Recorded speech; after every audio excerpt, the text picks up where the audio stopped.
Thank you very much. My fellow Americans, good evening. Let me begin by congratulating the team at NASA and our brave astronauts on the successful launch of Artemis II. It was quite something.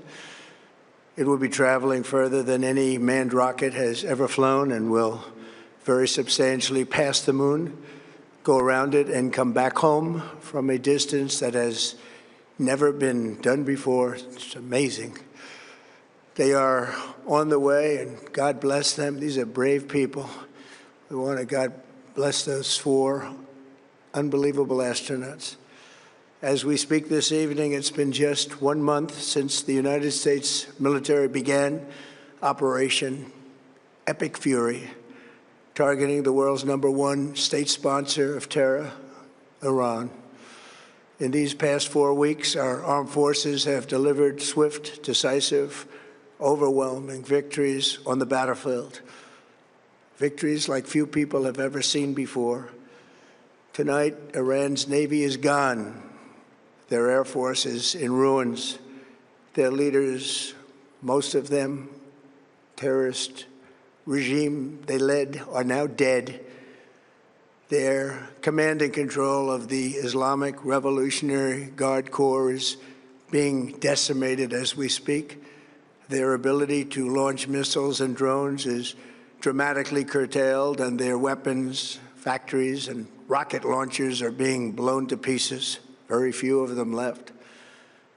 Never in the history of warfare has an enemy suffered such clear and devastating large-scale losses in a matter of weeks. Our enemies are losing in America, as it has been for 5 years under my presidency, is winning, and now winning bigger than ever before.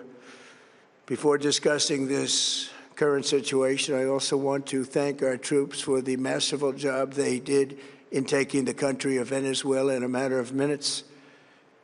That hit was quick, lethal, violent, and respected by everyone all over the world. After rebuilding our military during my first term, we have by far the strongest military anywhere in the world. And now we're working along with Venezuela and are, in a true sense, joint venture partners. We're getting along incredibly well in the production and sale of massive amounts of oil and gas, the second largest reserves on Earth after the United States of America. We're now totally independent of the Middle East, and yet we are there to help. We don't have to be there. We don't need their oil. We don't need anything they have, but we're there to help our allies. Tonight, I want to provide an update on the tremendous progress our warriors have made in Iran and discuss why Operation Epic Fury is necessary for the safety of America and the security of the free world. From the very first day I announced my campaign for president in 2015, I have vowed that I would never allow Iran to have a nuclear weapon. This fanatical regime has been chanting death to America, death to Israel for 47 years. Their proxies were behind the murder of 241 Americans in the Marine barracks bombing in Beirut, the slaughter of hundreds of our service members with roadside bombs. They were involved in the attack on the USS Cole, and they carried out the countless other heinous acts, including the just horrible, bloody atrocities of October 7th in Israel, something that most people have never seen anything like it. This murderous regime also recently killed 45,000 of their own people who were protesting in Iran. 45,000 dead. For these terrorists to have nuclear weapons would be an intolerable threat. The most violent and thuggish regime on earth would be free to carry out their campaigns of terror, coercion, conquest, and mass murder from behind a nuclear shield.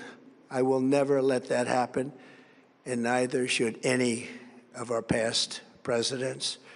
This situation has been going on for 47 years and should have been handled long before I arrived in office. I did many things during my 2 terms in office to stop the quest for nuclear weapons by Iran first, And perhaps most importantly, I killed General Qasem Soleimani in my first term.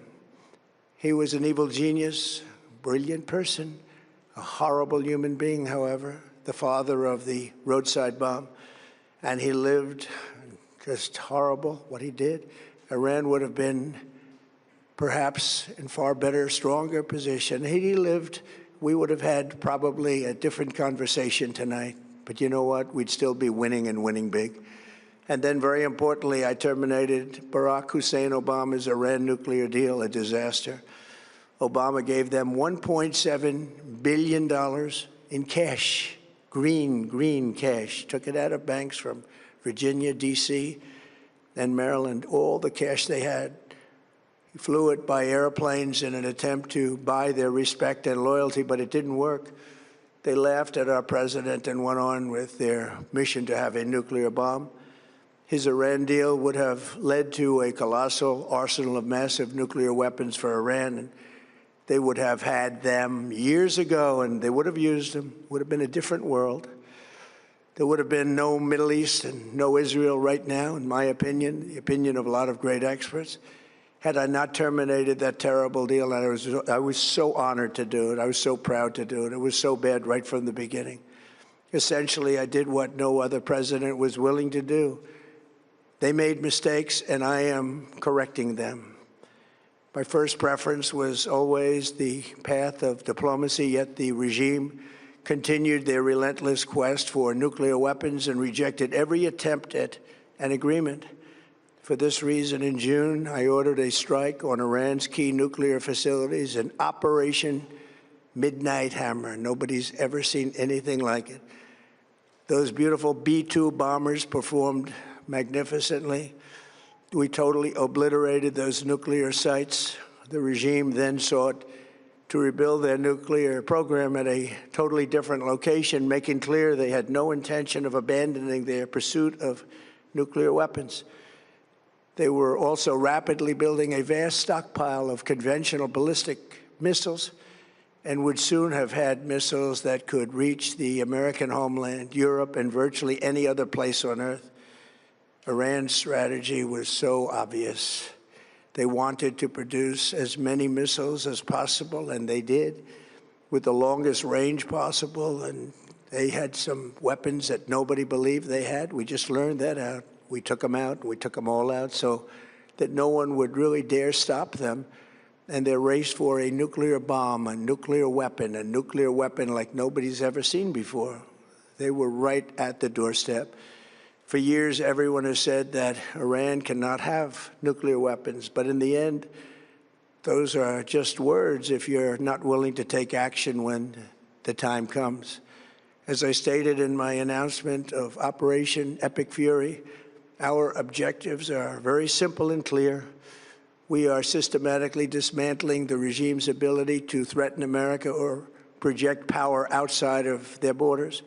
That means eliminating Iran's Navy, which is now absolutely destroyed, hurting their Air Force and their missile program at levels never seen before, and annihilating their defense industrial base. We've done all of it. Their Navy is gone. Their Air Force is gone. Their missiles are just about used up or beaten. Taken together, these actions will cripple Iran military, crush their ability to support terrorist proxies, and deny them the ability to build a nuclear bomb. Our armed forces have been extraordinary. There's never been anything like it militarily. Everyone is talking about it, and tonight I'm pleased to say that these core strategic objectives are nearing completion.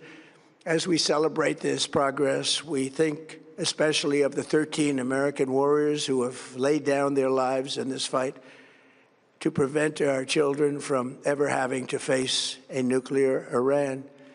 Twice this past month, I have traveled to Dover Air Force Base, and it's been something. I wanted to be with those heroes as they return to American soil, and I was with them and their families, their parents, their wives, their husbands. We salute them, and now we must honor them by completing the mission for which they gave their lives. And every single one of the people, their loved ones said, "Please, sir, please finish the job, every one of them. And we are going to finish the job, and we're going to finish it very fast. We're getting very close. I want to thank our allies in the Middle East, Israel, Saudi Arabia, Qatar, the UAE, Kuwait, and Bahrain. They've been great, and we will not let them get hurt or fail in any way, shape, or form.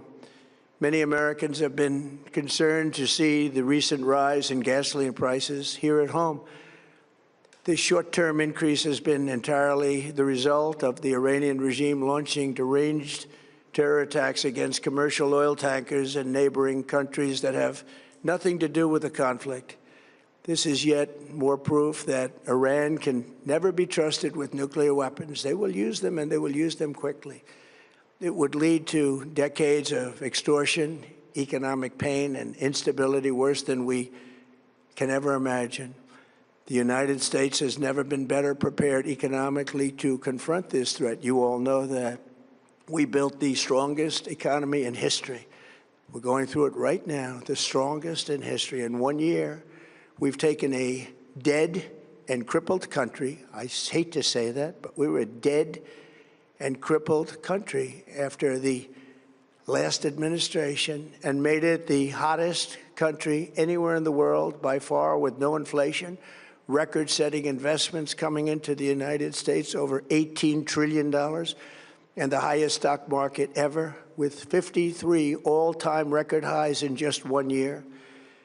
It all positioned us to get rid of a cancer that has long simmered. It's known as the nuclear Iran, and they didn't know what was coming. They've never imagined it. Remember, because of our Drill Baby Drill program, America has plenty of gas. We have so much gas. Under my leadership, we are #1 producer of oil and gas on the planet, without even discussing the millions of barrels that we're getting from Venezuela. Because of the Trump administration's policies, we produce more oil and gas than Saudi Arabia and Russia combined. Think of that, Saudi Arabia and Russia combined. And that number will soon be substantially higher than that. There's no country like us anywhere in the world, and we're in great shape for the future. The United States imports almost no oil through the Hormuz Strait and won't be taking any in the future. We don't need it. We haven't needed it, and we don't need it. We've beaten and completely decimated Iran. They are decimated, both militarily and economically and in every other way. And the countries of the world that do receive oil through the Hormuz Strait must take care of that passage. They must cherish it. They must grab it and cherish it. They can do it easily. We will be helpful, but they should take the lead in protecting the oil that they so desperately depend on. So to those countries that can't get fuel, many of which refuse to get involved in the decapitation of Iran, we had to do it ourselves. I have a suggestion. #1, buy oil from the United States of America. We have plenty. We have so much. And #2, build up some delayed courage. Should have done it before. Should have done it with us, as we asked. Go to the Strait and just take it, protect it, use it for yourselves. Iran has been essentially decimated. The hard part is done, so it should be easy. And in any event, when this conflict is over, the Strait will open up naturally. It'll just open up naturally. They're going to want to be able to sell oil because that's all they have to try and rebuild. It will resume the flowing, and the gas prices will rapidly come back down. Stock prices will rapidly go back up. They haven't come down very much, frankly. They came down a little bit, but they've had some very good days over the last couple of days. We've done actually much better than I thought, but we had to take that little journey to Iran to get rid of this horrible threat. With our historic tax cuts, where people are just now talking about receiving larger refunds than they ever thought possible, they are getting so much more money than they thought. That's from the great, big, beautiful bill. Our economy is strong and improving by the day, and it will soon be roaring back like never before. It will top the levels that it was a month ago. I've made clear from the beginning of Operation Epic Fury that we will continue until our objectives are fully achieved. Thanks to the progress we've made, I can say tonight that we are on track to complete all of America's military objectives shortly, very shortly. We're going to hit them extremely hard over the next 2 to 3 weeks. We're going to bring them back to the Stone Ages where they belong. In the meantime, discussions are ongoing. Regime change was not our goal. We never said regime change, but regime change has occurred because of all of their original leaders' death. They're all dead. The new group is less radical and much more reasonable. Yet if during this period of time no deal is made, we have our eyes on key targets. If there is no deal, we are going to hit each and every one of their electric generating plants very hard and probably simultaneously. We have not hit their oil, even though that's the easiest target of all, because it would not give them even a small chance of survival or rebuilding. But we could hit it, and it would be gone, and there's not a thing they could do about it. They have no anti-aircraft equipment. Their radar is 100% annihilated. We are unstoppable as a military force.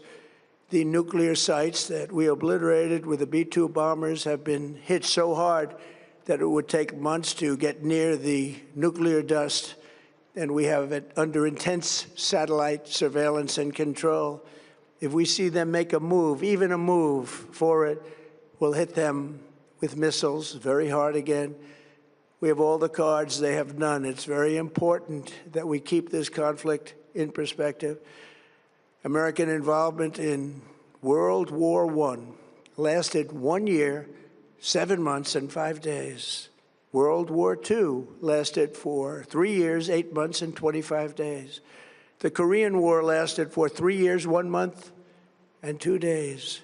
The Vietnam War lasted for 19 years, 5 months, and 29 days. Iraq went on for 8 years, 8 months, and 28 days. We are in this military operation so powerful, so brilliant, against one of the most powerful countries for 32 days. And the country has been eviscerated and essentially is really no longer a threat. They were the bully of the Middle East, but they're the bully no longer. This is a true investment in your children and your grandchildren's future. The whole world is watching, and they can't leave the power, strength, and brilliance. They just can't believe what they're seeing. They leave it to your imagination, but they can't believe what they're seeing, the brilliance of the United States military. Tonight, every American can look forward to a day when we are finally free from the wickedness of Iranian aggression and the specter of nuclear blackmail. Because of the actions we have taken, we are on the cusp of ending Iran's sinister threat to America and the world. And I'll tell you, the world is watching. And when we do, when it's all over, the United States will be safer, stronger, more prosperous, and greater than it has ever been before. May God bless the men and women of the United States Armed Forces, and may God bless the United States of America. Thank you very much, and good night.